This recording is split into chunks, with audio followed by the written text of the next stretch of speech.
வேலுண்டு வினை இல்லை, மயிலுண்டு பயமில்லை. சர்வம் கிருஷ்ணார்ப்பணம்.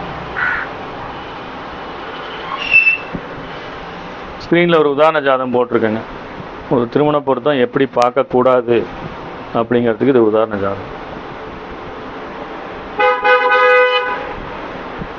பெண் வந்து ஆயில்ய நட்சத்திரம், ஆணு சித்திரை நட்சத்திரம். நட்சத்திர பொருத்தம் போட்டு பார்த்துட்டாங்க. சித்திரையிலேருந்து, அதாவது ஆயில்யத்திலேருந்து சித்திரை 6ஆம் தார். பெண்ணுக்கு தான் எப்பயுமே என்ன பண்ணணுங்க, நட்சத்திர பொருத்தம் பார்க்கணும். ஆயில்யம், மகம், பூரம், உத்திரம், அஸ்தம், சித்திரை 6ஆம் தார். இதில் கிட்டத்தட்ட 10 பொருத்தம் 11 பொருத்தத்துக்கு பார்த்தீங்கன்னா 7-8 பொருத்தம் வந்துடும். ராசி அதிபதி வராதுங்க, மகேந்திரம் வராது, வசியம் வராதுன்னு நினைக்கிறேன். மற்ற 8 பொருத்தம் 7 பொருத்தம் 8 பொருத்தம் வந்துடும். பார்த்தாங்க. லக்னத்துக்கு லக்னம் எதுவும் இது வரல, ராசிக்கு ராசி சஷ்டாஷ்டகம் வரல. முக்கியமாக நம்ம ஹீரோ யாருங்க, ராகு கேதுவும் செவ்வாய் தோஷமும் தான் ஹீரோ. ராகு கேது இருக்கா? இல்லைப்பா, ராகு கேது இல்லை, சுத்த ஜாதகம்பா. செவ்வாய் இருக்கா? செவ்வாய் இல்லைங்க. லக்னத்துக்கு 10ல் செவ்வாய், பெண்ணுக்கு. ஆணுக்கு லக்னத்தில் 4, அது பரிகார செவ்வாய் தான், அது ஒன்றும் பயப்படளவு இல்லை. அதனால் ராகுக்கு எதுவும் செவ்வாய் தோஷமும் இல்லை. அதனால் சுத்த ஜாதகம், நட்சத்திர பொருத்தம் ரொம்ப நல்லா இருக்குன்னு சொல்லி என்ன பண்ணிடுறாங்க, ஒரு சுபயோக சுபதினத்தில் திருமணத்தை நிச்சயம் செய்து திருமணத்தை நடத்தி வைத்து விடுகிறார்கள்.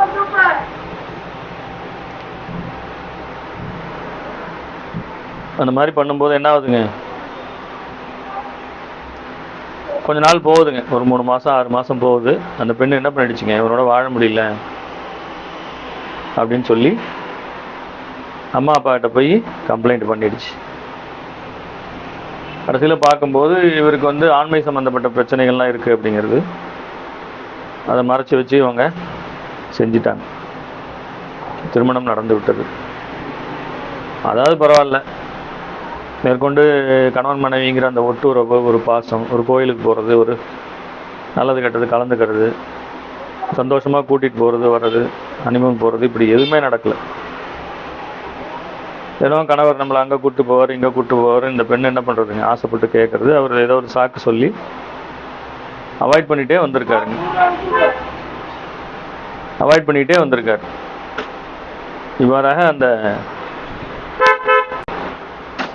இவ்வாறாக அந்த மன வாழ்க்கையில் அந்த பெண்ணுக்கு பெருத்த ஏமாற்றங்கள். கொஞ்சம் கொஞ்சமாக இந்த பெண்ணை அப்ரோச் பண்ணுறாங்க. அவர் விலகி போகிறார். ஏன்னா அவருக்கு வேலை செய்யலைங்க, ஈர்ப்பு ஏற்படவே இல்லை. ஏதோ பெற்றவங்க சொன்னாங்கிறதுக்காக கல்யாணத்தை பண்ணிட்டாங்க, அவ்வளோதான். ஏகப்பட்ட நகை நட்டு போட்டாங்க. நல்ல ஓரளவு 2 பேருமே நல்ல குடும்பத்தை பொறுத்தவரை எந்த விதமான பிரச்சனையும் கிடையாது. இந்த பெண்ணோட தலையெழுத்து ஏன் வந்து இப்படி போச்சுங்கிறத பாருங்கள்.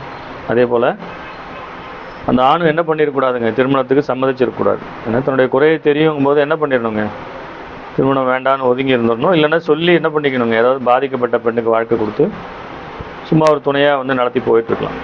ஆனால் வயசு சின்ன வயசு இல்லையா, அதெல்லாம் ஒத்துக்க மாட்டாங்க. ஸோ முதல்ல பெண்ணோட கொடுப்பினை என்னங்கிறத பார்க்கலாம். லக்னம் இங்கே கும்ப லக்னமாக இருக்கிறது. கும்ப லக்னம் 8 டிகிரி வாங்கியிருக்கு, சதய நட்சத்திர பாதம். அங்கே ராகுனுடைய கர்மாவை வெளிப்படுத்துகிறது. ராகு 6ஆம் பாவத்தில் இருக்கிறார். பொதுவாக நாம் சொல்லக்கூடிய விதிகள் என்ன அப்படின்னு பார்த்தீங்கன்னா, சுக்கிர கர்மா மற்றும் செவ்வாய் கர்மா திருமணம் சார்ந்த விஷயங்களிலே பாதிப்புகளை தருகிறது என்பது அங்கே சொல்லப்பட்டிருக்கிறது. கர்மா ரீதியான ப்ரெடிக்ஷன்ஸ். நம்ம பொதுவாக லக்னத்துக்கு பார்க்கும்போது லக்னத்துக்கு 7ஆம் அதிபதி சூரியனா போயிட்டார். அங்கே வந்து புதன் யாருங்க, அட்டமாதிபத்தியம் பெற்றவர், அட்டமாதிபதி வந்து உட்கார்ந்துருக்கார். இப்போ 7 கூடியவர் என்ன டிகிரியில் இருக்காருன்னு பாருங்கள். 20 டிகிரியில் இருக்கார் சூரியன். புதன் வந்து ரொம்ப நெருங்கிய பாகையில் தான் இருக்கார். 19, 37 கொஞ்சம் பக்கம் 1 டிகிரி வித்தியாசத்தில் தான் 2 பேரும் இருக்காங்க. இங்கே புதன் அஸ்தங்கம் அது இதெல்லாம் சொல்லுவாங்க. ஆனால் அது 7 கூடையவர் கிடையாது, 8 கூடையவர் தான் புதன். அப்போ இங்கே 7, 8 தொடர்பு ஸ்ட்ராங்காக உண்டாயிடுது. சூரியன் அடுத்து தன்னுடைய பயணத்தில் யாரை நோக்கி செல்கிறார் என்று பார்க்க வேண்டும். சூரியன் அங்கே செவ்வாயை நோக்கி போய்கொண்டிருக்கிறார். சூரியனுக்கு அப்புறம் 2 கட்டம் காலியாக இருக்கு. செவ்வாயை நோக்கி போறார். செவ்வாய் இங்கே அனுஷ நட்சத்திர சாரம் பெற்று இருக்கிறார். சாரம் கொடுத்த சனி நீசமாக இருக்கிறார்.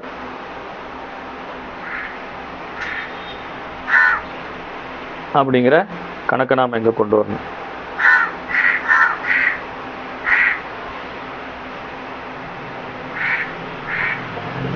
பொதுவாக 2 ஜாதகங்களை இணைக்கும் போது 7ஆம் அதிபதி அந்த கொடுப்பினை என்பதை நாம் கண்டிப்பாக பார்க்க வேண்டும்.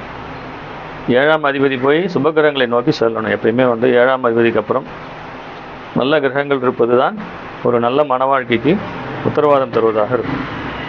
இங்கே சூரியனுக்கு அடுத்து 2 கட்டம் காலி. அடுத்தது செவ்வாய்ங்கிற பாவ கிரகம் அவர் என்னவாகிறாருங்க, சனிச்சாரம் வாங்கியிருக்கார். சாரம் கொடுத்தவர் வலு இல்லாமல் இருக்கார். அடுத்தது மாந்தி கேது போன்ற விஷயங்கள் எல்லாம் நோக்கி செல்வதாக இருக்கிறது. அப்போ இந்த பெண்ணோட கொடுப்பினை என்பது இங்கே சரியில்லை என்கிற கணக்கு வந்து விடுகிறது. அதே போல திசாபுத்திகள் அந்த சமயத்தில் திசாபுத்திகளை ஆய்வு செய்து பார்க்க வேண்டும். சுக்கிரன் திசை நடத்தி கொண்டிருக்கிறார். சுக்கிரன் அங்கே ஆயில்ய நட்சத்திர சாரம் பெற்று தன்னுடைய திசையை நடத்தி கொண்டிருக்கிறார். ஸோ இதை ஒரு பக்கம் வைங்க. அப்படியே வந்து கணவர் ஜாதகத்துக்கு போகலாம். கணவருடைய ஜாதகத்திலே மகர லக்னம், லக்ன புள்ளி அங்கே திருவோணம் சாரம் வாங்கியிருக்கிறது. சுக்கிர கர்மாவை வலுவாக வெளிப்படுத்துகிறது.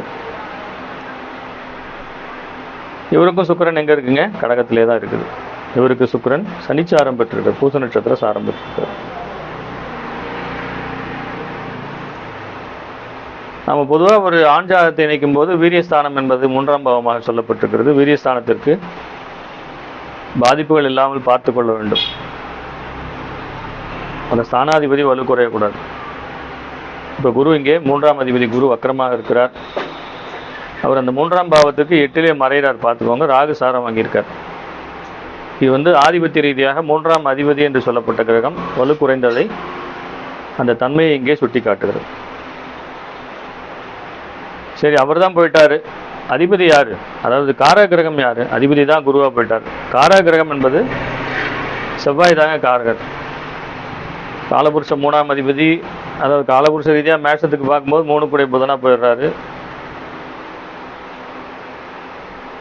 அவர் இங்கே ராகுசாரம் பெற்றிருக்கிறார். அட்டமாதிபதி சேர்க்கை எல்லாம் பெற்றிருக்கிறார். ஆனா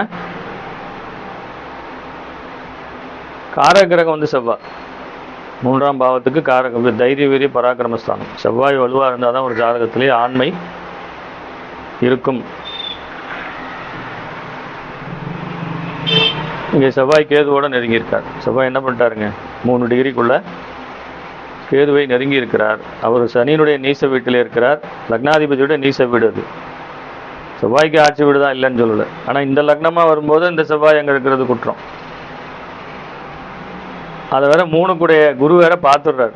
3 கூடைய குரு அங்கே பார்க்குறார். இன்னொருத்தர் யார் பார்க்குறாங்க, சனி மாந்தியோடு சேர்ந்த சனி அங்கே பார்க்குறார். அப்போ அந்த செவ்வாய்ங்கிற கிரகம் தன்னுடைய காரகத்தன்மையை முழுமையாக இழந்து விடுகிறது. 4ஆம் பாவத்திலே செவ்வாய் கேது இருந்து கேதுவும் என்ன பண்ணிடுறார், சுகஸ்தானத்தை முழுசாக கட் பண்ணிடுறார். இவருக்கு குரு தசை நடந்து கொண்டிருக்கிறது. இந்த ஜாதகருக்கு குரு திசை நடந்து கொண்டிருக்கிறது. அந்த பெண்ணுக்கு என்ன சொன்னாங்க, சுக்கிர திசைன்னு சொன்னோம். இப்போ திசாநாதன் வாங்கி இருக்கக்கூடிய சாரத்தை பாருங்க. திசாநாதன் ஒருத்தருக்கு ஒருத்தர் எப்படி இருக்காருங்கிறத எப்பயுமே பார்க்கணும். ஆயிலி நட்சத்திரத்திலே சுக்கிரன் அந்த பெண்ணுக்கு திசை நடத்தினார். தற்போது இந்த பிள்ளை பையனுடைய ஜாதகத்திலே குரு சுவாதிசாரம் பெற்று திசையை நடத்தி கொண்டிருக்கிறார். ஆயில்யத்திலிருந்து எண்ணிட்டு வாங்க. ஆயில்யம், மகம், பூரம், உத்திரம், அஸ்தம், சித்திரை, சுவாதி. சுவாதிங்கிறது என்ன, 7ஆம் தாரையா வருது, வதை. இங்கிருந்து எண்ணும்போது வதை. இங்கிருந்து மறுபடியும் ரிவர்ஸில் எண்ணி பார்த்தீங்கன்னா குருவிலிருந்து 22ஆக வரும். வைநாசிகம் என்று பேர், வதை வைநாசிகம். அப்போ ஒரு திசாநாதன் இன்னொரு திசாநாதனுக்கு, அதாவது ஆணுக்குரிய திசாநாதனும் பெண்ணுக்குரிய திசாநாதனும் எப்படி இருக்கணுங்க? ஏங்க நட்பா இல்லைன்னா கூட பரவாயில்லைங்க, பகையாக இருக்கக்கூடாது. இந்த மாதிரி என்னவா இருக்கக்கூடாதுங்க? மத வைநாசிகத்திலேயோ இவங்களுக்குள்ள பிரச்சனையிலையோ இருக்கக்கூடாது. சஷ்டாஷ்டக தோஷம் இவங்களுக்குள்ள வரக்கூடாது. இவங்களுக்குள்ள என்ன வரக்கூடாதுங்க? யோனி பிரச்சனை வரக்கூடாது. இந்த திசாநாதர்கள் நம்மளோட டிரைவர் சீட்டில் உட்காந்து நம்மளை இயக்கி கொண்டு இருப்பார்கள். அதை முக்கியமாக பார்க்கணும். அடுத்து வரக்கூடிய திசை என்னங்கிறத பார்க்கணும். இந்த பெண்ணுக்கு 6ஆம் பாவத்திலேருந்து திசை நடத்துகிறது. 7க்கு விரயபாவம், 7க்கு விரயபாவம் 6ஆம் பாவம். அப்போ மன வாழ்க்கை சம்பந்தப்பட்ட பிரச்சனை அங்கே இருக்குங்கிறதை காட்டுகிறது. 7ஆம் பாவத்துக்கு 6, 8, 12 வேலை செய்யக்கூடாதுங்க. திருமண காலத்தில் 7ஆம் பாவத்திற்கு 6, 8, 12 அந்த 6 குடையவரும் அங்கேயே இருக்கார், சந்திரனும் அங்கேயே இருக்கார். சுக்கிரன் அங்கே என்ன பண்ணுறாருங்க? திசையை நடத்தி கொண்டிருக்கிறார். அப்போ 7ஆம் பாவத்துக்கு விரயபாவம் வேலை செய்யும்போது ஆட்டோமேட்டிக்காக இந்த பெண்ணுடைய கர்மா எப்படி இருக்குங்கிறத பார்த்துக்கோங்க. அதனால தான் இந்த பிரச்சனைகள் ஏற்பட்டது. கடைசியாக ஒரு முக்கியமான பாயிண்ட்டை சொல்லி இந்த வீடியோவை முடிச்சுக்கிறாங்க. செவ்வாய்க்கு செவ்வாய் பொருத்தம் போடுங்க. நீங்கள் சந்திரனுக்கு சந்திரன் போடுறீங்களோ போடலையோ, சந்திரனுக்கு சந்திரன் எப்படி இருந்தாலும் அந்த பொருத்தம் ரஜ்ஜு பொருத்தம் இல்லை, அது இல்லை, இது இல்லைன்னாலும் பிரச்சனை வராதுங்க. சின்ன சின்ன சண்டையோடு முடிஞ்சிடும். இந்த மாதிரிலாம் போகாது. இந்த ஆணுடைய செவ்வாய் எங்கே இருக்குன்னு பாருங்கள், பெண்ணுடைய செவ்வாய் எங்கே இருக்குங்கிறத பாருங்கள். செவ்வாய்க்கு செவ்வாய் இந்த மாதிரி சஷ்டாஷ்டக தோஷம்லாம் வரக்கூடாதுங்க. குறிப்பாக பரணி நட்சத்திரத்திற்கு வேதை நட்சத்திரம் என்று சொல்லப்பட்டது அனுஷ நட்சத்திரம். பரணிக்கு வேதை, அனுஷ நட்சத்திரம். இப்போ இந்த செவ்வாய் எங்கே இருக்குது? பெண்ணோட செவ்வாய் அனுஷத்துலேயும் ஆணோட செவ்வாய் பரணியிலையும் இருக்குது. முடிஞ்சு போச்சா? அப்போ கண்டிப்பாக இந்த தன்மைகள் செவ்வாய்க்கு செவ்வாய் நீங்கள் பொருத்தம் போடாமல் பண்ணிங்கன்னா கண்டிப்பாக இந்த மாதிரி பிரச்சனைகளை போய் தான் முடியும். ஆனால் தயவுசெய்து சந்திரனுக்கு நீங்கள் முக்கியத்துவம் கொடுக்க வேண்டாம் என்று நான் சொல்லவில்லை. ஆனால் எக்காரணம் கொண்டும் நீங்கள் செவ்வாயை பார்க்காம பொருத்தம் போடவே கூடாது. அதை மீறி போட்டிங்கன்னா இப்படி தான் ஏடா கூடமாக என்ன ஆகிடுங்க, சிக்கலில் கொண்டு போய் விட்டுரும். அதனால் நாம் எப்போதுமே ஜாதக பொருத்தம் போடும்போது எதையெல்லாம் கவனிக்க வேண்டுமோ அதையெல்லாம் கவனிக்காமல் விட்டுவிட்டு நட்சத்திரத்தை பார்த்துட்டு ராகுக்கு இது பொருத்தம் இருக்குது, அதாவது நாகதோஷம் இருக்குது இல்லை, செவ்வாய் தோஷம் இருக்குது இல்லைன்னு இதையே என்ன பண்ணிகிட்ருக்கோங்க, காலாகாலமாக பயன்படுத்தி தான் என்ன பண்ணிடுறோம், இவ்வாறு வரக்கூடிய பிரச்சனைகளை ஆராயாமல் விட்டு விடுகிறோம். அதனால் பாதிப்புகள் ஏற்பட்டு விடுகிறது. ஸோ தயவுசெய்து இதே போல் மேலும் நிறைய உதாரண ஜாதகங்களை நாம் சேகரித்து வைத்திருக்கிறோம். நம்முடைய அனுபவத்திலே பங்கு கொண்டு நம்முடைய வகுப்பிலே கலந்து கொண்டு நீங்கள் எல்லோரும் ஒரு சிறந்த மேட்ச் மேக்கிங் அஸ்ட்ராலஜராக மாற வேண்டும் என்று பிரபஞ்சம் யாருக்கெல்லாம் வழி விட்டுருக்கோ கண்டிப்பாக நடக்க தான் போகுதுங்க. இதை தெரிந்து கொண்டு மிகவும் ஜாக்கிரதையாக பொருத்தம் போட வேண்டும் என்று இதன் மூலம் கேட்டுக்கொண்டு அடுத்த வீடியோவிலே சந்திப்போம். நமஸ்காரம்.